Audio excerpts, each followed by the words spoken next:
Welcome to today's tutorial on changing page colors in Google Docs. Whether you want to add a splash of creativity or maintain consistency, customizing your document's background color is easy. Let's dive in. 1. Access Page Setup. Click on File in the menu bar, select Page Setup.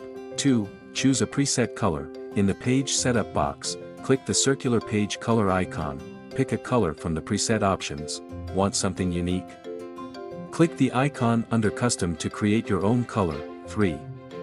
Customize your color. In the Custom Color menu, insert a hex color code, e.g., number 000000 for black.